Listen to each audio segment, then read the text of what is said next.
मित्रों नमस्कार। जैसा कि मेरे चैनल में एक बार फिर से आप लोगों का हार्दिक स्वागत है।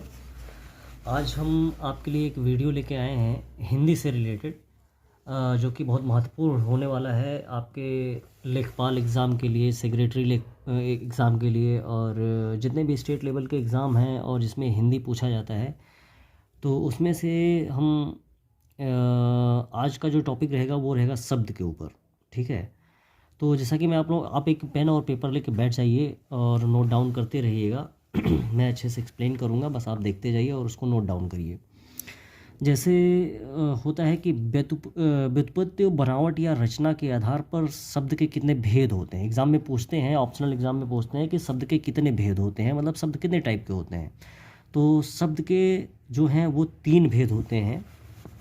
तो आप कहीं ऐसे नोट डाउन करिएगा। ठीक है, पेन ठंडी स्टार्ट हो गई, इस वजह से चल नहीं रहा अच्छे से। शब्द के भेद, ठीक है, रुकिए अभी चलेगा। से 3 भेद होते हैं। आप अच्छे से मेरी बात को सुनिए और नोट करते जाइए। तो रचना या बनावट के आधार पर शब्द के 3 भेद होते हैं। पहला होता है रूढ़ शब्द, और दूसरा होता है यौगिक यौगिक शब्द होते हैं। ठीक है, और तीसरा जो होता है वह होता है योग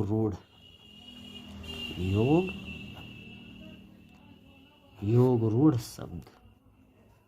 ठीक है मित्रों, तो शब्द के 3 भेद हो गए।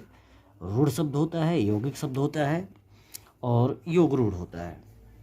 ठीक है, तो अब पहले बात करते हैं रूढ़ शब्द की। तो जैसा कि मुझे लगता है कि आप लोग अच्छे से देख पा रहे होंगे, रूढ़ शब्द वे शब्द होते हैं, ठीक है, जो अन्य शब्दों के योग से ना बने हों। और एक चीज़ ये भी होती है, मेन पॉइंट वाली बात रूढ़ शब्द की ये होती है कि जिनके टुकड़ों का कोई अर्थ ही नहीं होता वे रूढ़ शब्द कहलाते हैं। तो जैसे इन शब्दों किसी योग से नहीं बनते और इनके टुकड़ों का कोई अर्थ नहीं होता, इन्हें रूढ़ शब्द कहते हैं। और इन्हें कहीं कहीं मौलिक शब्द भी कहते हैं।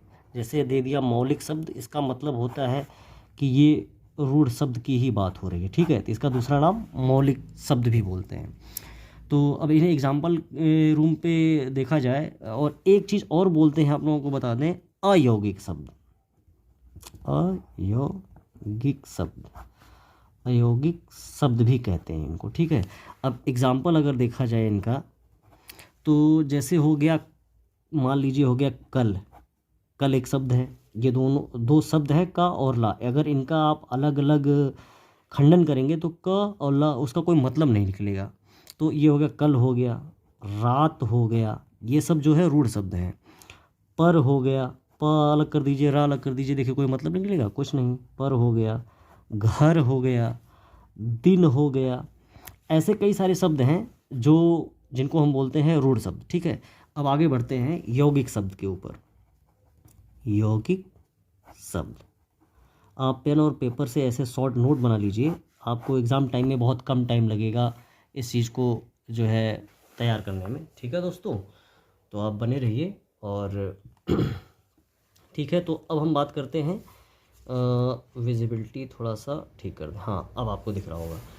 अब यौगिक शब्द की बात करते हैं। तो यौगिक शब्द वे शब्द होते हैं जो 2 या 2 से अधिक सार्थक शब्दों के मेल से बनते हैं। ठीक है, 2 शब्द हों और जिनके कोई सार्थक शब्द हों, उन्हें हम जो है बोलते हैं यौगिक शब्द। 2 या 2 से अधिक सार्थक शब्दों के मेल से जो बनते हैं वे होते हैं यौगिक शब्द। अब इस सीधे एग्जाम्पल लेते हैं इनका।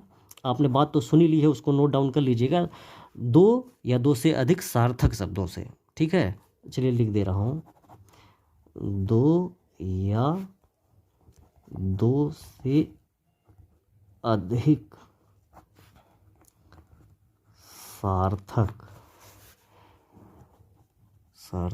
शब्दों से मिलकर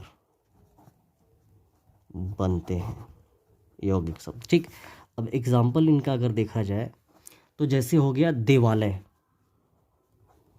मान लीजिए देवालय। देवालय में देखिए दो शब्द हैं, एक है देव और दूसरा है आलय, देवताओं का घर देवालय, ठीक है ना। वैसे हो गया हिमालय, इसमें हो जाएगा आपका एक शब्द हो गया हिम और दूसरा शब्द हो गया आलय, ठीक है। तो ये दोनों सार्थक शब्द हैं, देव भी सार्थक शब्द है और आलय भी सार्थक शब्द है, हिम भी सार्थक शब्द है और आलय भी सार्थक शब्द है। तो दो से अधिक सार्थक शब्द हो गए। और जैसे देख लीजिए एक आध एग्जाम्पल और मैं आप लोगों को बताता हूँ। राजपुरुष, राजपुरुष, इसमें दो शब्द आ जाएंगे, एक आ जाएगा राज मतलब राजा, दूसरा हो जाएगा पुरुष, तो ये हो गया राजपुरुष। देवदूत, देवदूत, देवदूत बना है देव से और प्लस दूत से, तो दोनों देखिए सार्थक शब्द हैं, ठीक है गाइज। तो आप इसको ध्यान से देखते रहिए। तो आई थिंक आप लोगों ने जो है अच्छे से समझ लिया होगा यौगिक शब्द के बारे में। अब बात करते हैं योग रूढ़ शब्द की। अब बात करेंगे योग रूढ़ शब्द की। योग रूढ़ शब्द तो वे शब्द जो सामान्य अर्थ को प्रकट ना कर किसी विशेष अर्थ को प्रकट करते हैं उन्हें योग रूढ़ शब्द कहते हैं। क्या? जो सामान्य अर्थ को ना प्रकट कर किसी विशेष अर्थ को प्रकट करते हैं उन्हें योग रूढ़ शब्द कहते हैं। लिख भी देता हूँ आप लोगों को अच्छे से याद रहे। सामान्य अर्थ को ना प्रकट कर विशेष अर्थ को प्रकट करते हैं, ठीक है ना। ये योग रूढ़ शब्द कहलाते हैं, जो सामान्य अर्थ को नहीं प्रकट करते, किसी विशेष अर्थ को प्रकट करते हैं। अब आपको एग्जाम्पल देख लीजिए, जैसे आपका हो गया पंकज। पंकज, अब पंकज का सामान्य अर्थ तो आप जान रहे हैं, ये किससे किससे मिलके बना है? पंक प्लस ज, जो कीचड़ में उत्पन्न होने वाला होता है, इसका मतलब होता है जो कीचड़ में उत्पन्न होने वाला, अर्थात कमल, ठीक है ना। पंकज हो गया।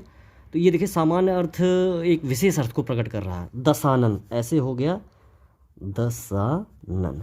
दशानन, दशानन का भी मतलब तो आप लोगों को शायद पता ही होगा, ठीक है। दशानन मतलब 10 सिराओं वाला, अर्थात रावण, ठीक है ना। तो ये योग रूढ़ शब्द हो गए। तो गाइज आपको बहुत अच्छे से पता चल गया, 10 मुख वाला मतलब रावण आप लोगों को अच्छे से पता चल गया होगा। 3 चीज़ें मैंने आपको बताई कि बनावट या व्युत्पत्ति के आधार पे शब्द के 3 भेद होते हैं। पहला होता है रूढ़, दूसरा होता है यौगिक और तीसरा होता है योग रूढ़। एक बार रिवीजन करवा देता हूँ। रूढ़ शब्द वे शब्द होते हैं दो शब्द जब किन्हीं अन्य शब्दों के योग से ना बने हों, ठीक है, जो किन्हीं अन्य शब्दों के योग से ना बने हों और किसी विशेष अर्थ को प्रकट करते हों, जिनके टुकड़ों का कोई अर्थ नहीं होता, वे रूढ़ शब्द कहलाते हैं या मौलिक शब्द कहलाते हैं या अयौगिक शब्द भी कहते हैं। जैसे कल हो गया, रात हो गया, घर हो गया, दिन हो गया, ये सारे वर्ड जो हैं रूढ़ हैं। यौगिक हो गए जो 2 या 2 से अधिक सार्थक शब्दों से मिलकर बनते हैं, जैसे देवालय, हिमालय, देवदूत, राजपुरुष, ये सब हो गए, ठीक है। योग रूढ़ वो होते हैं जो विशेष अर्थ प्रकट करते हैं, जैसे पंकज, दशानन। इतनी आसान भाषा में आपको कोई समझा नहीं पाएगा गाइज। आप लोग हमारे चैनल पर बने रहिए, ऐसे ही आप लोगों के लिए मैं अच्छे से अच्छे वीडियो लेके आऊँगा, जिस कम समय में आपको तैयारी कराएगा। और ज़्यादा हम बात करना तो नहीं जानते, लेकिन हम कंटेंट आपको ऐसा देंगे कि जो आपको कम समय में अच्छी जानकारी दे। सो आज के लिए बस इतना ही, मिलते हैं आपसे नेक्स्ट वीडियो में। तब तक आप अपनी पढ़ाई कंटिन्यू रखिए, हमारी शुभकामनाएं आपके साथ हैं। आप लोग लगे रहिए, सफलता ज़रूर मिलेगी, बस मन से लगे रहिए। धन्यवाद मित्रों।